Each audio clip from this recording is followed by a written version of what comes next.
good people? How are you? Uh, it's Greg Guru of Wisdom here with another video that I got. This would be episode 2. And what I'd like you to do is hit that like button or subscribe. So I have one or two questions here that people hit me up. First question is that I have gotten was, why is it that some fathers don't raise their kids but still want the recognition of being called daddy?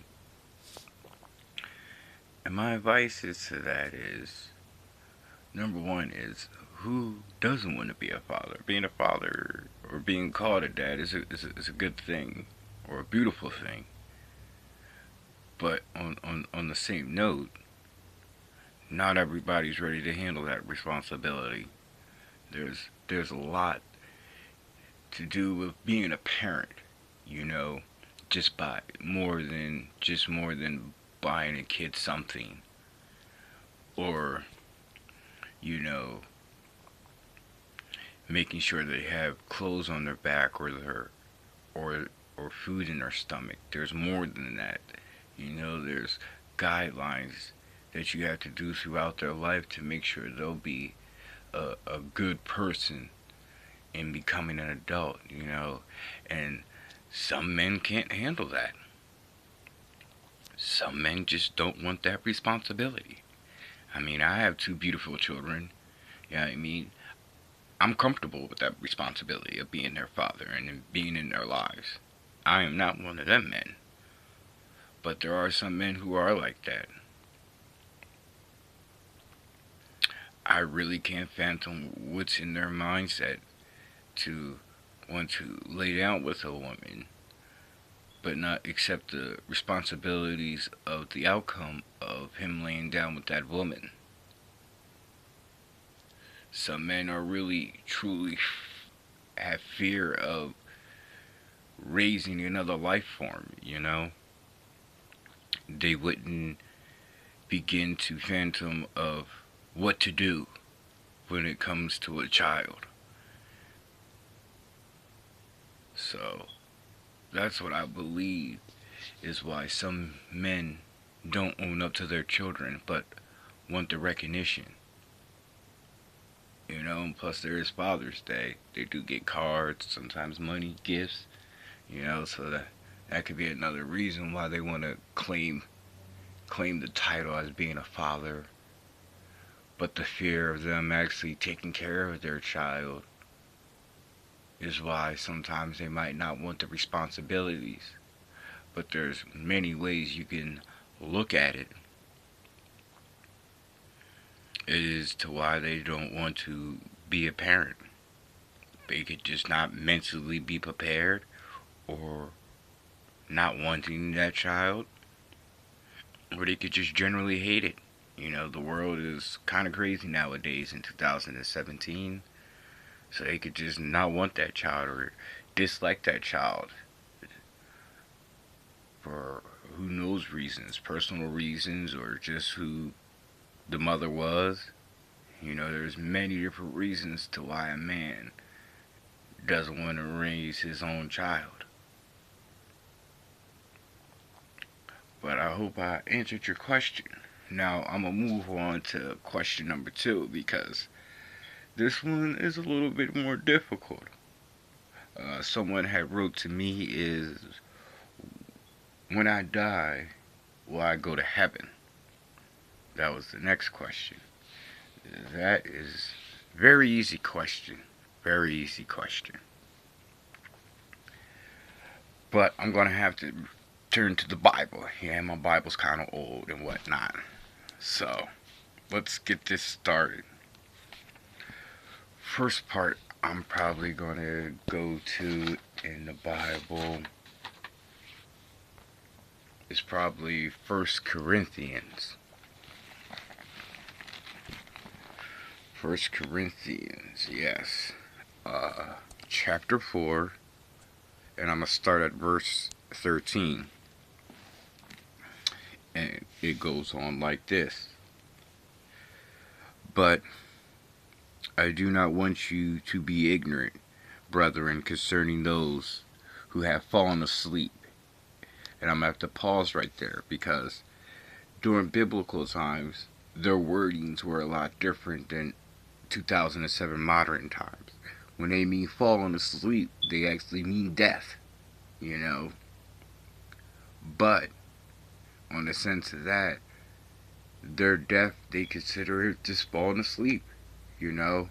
But as I continue, I'm going to start again from the beginning. But I do not want you to be ignorant, brethren, concerning those who have fallen asleep. Let your sorrow as others who have no hope. Verse 14.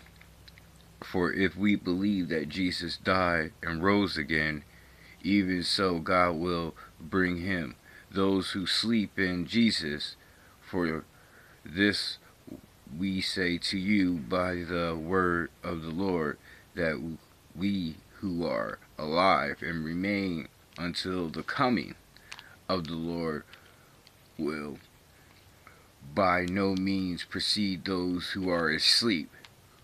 For the Lord himself will descend from heaven with a shout, with the voice of an archangel, and with the trumpet of God, and the dead in Christ will rise first.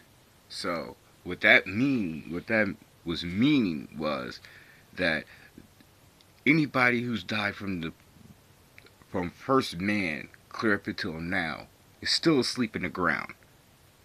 And according to the scriptures, until Jesus comes back,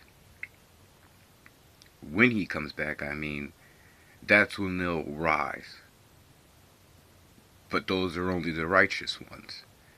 The ones that are sinners will still remain for a good bit more time. So I'm going to move on to the next verse, which would be in Corinthians.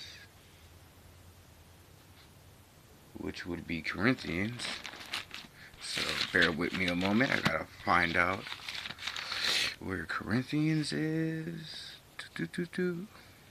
Just bear with me a moment.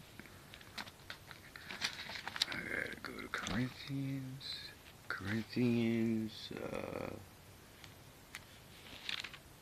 I'm gonna start at Corinthians 13, chapter 13, verse 12. For now we see in a mirror, dimly, but then face to face. Now I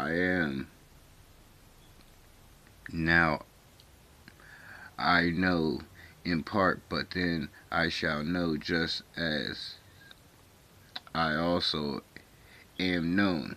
Meaning, when Jesus comes back and you will get to ascend up to heaven, you will remember who you are and who knows you, and the family members that died that are righteous enough to ascend to heaven, they will recognize and know you as well.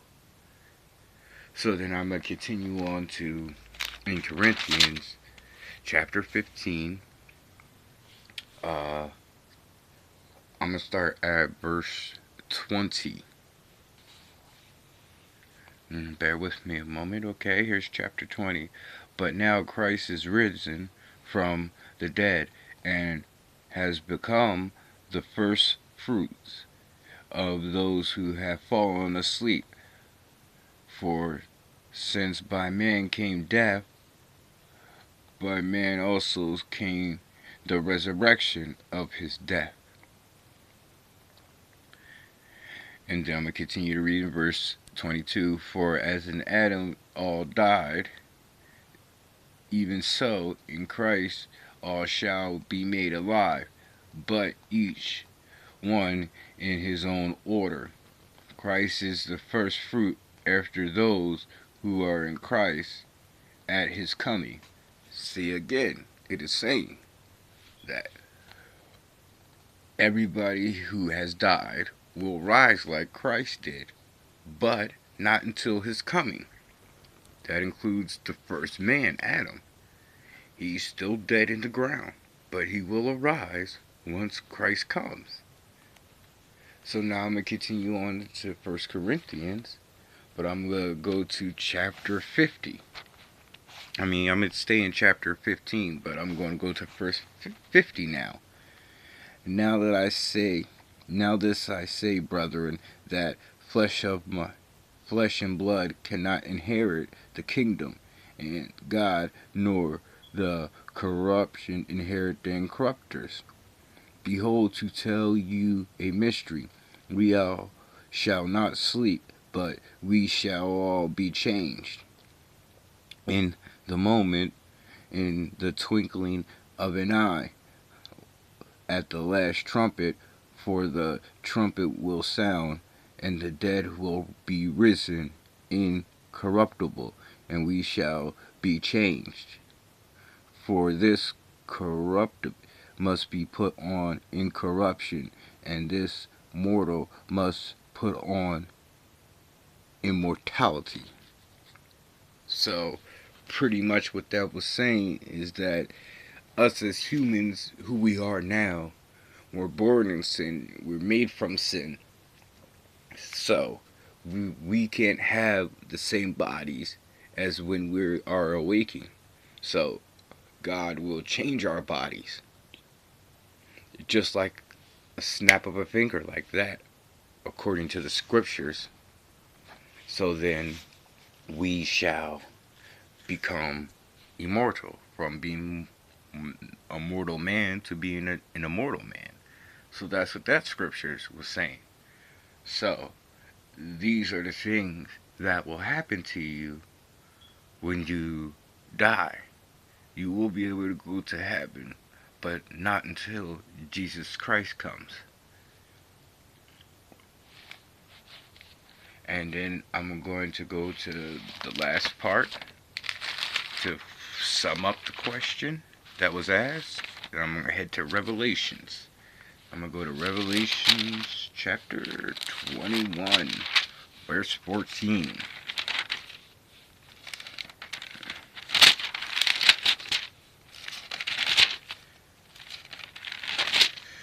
Okay, chapter 21, verse 4.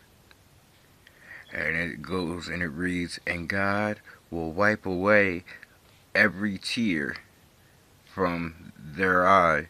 There shall be no more death, nor sorrow, nor crying. There shall be no pain, for the former things that have passed away. Meaning, after Jesus comes and he brings peace, and he brings heaven and whatnot, that is the end of death. Death will no longer exist. Pain will no longer exist. Sorrow shall no longer exist. So, my answer to sum it all is make sure you honor God and Jesus Christ so you can make it into heaven once he comes. So you can gain immortality. So I hope I answered y'all 2 questions. If you ever have any more questions, hit me up on Twitter. Greg Guru 19 on Twitter. I have a group on Facebook called Greg Guru of Wisdom. You could check me out on there. Ask me questions on there if you would like. You know, I'm here to help y'all people out. Well, shalom, and make sure you like and subscribe. I'm trying to get a good bit of likes. So, see ya.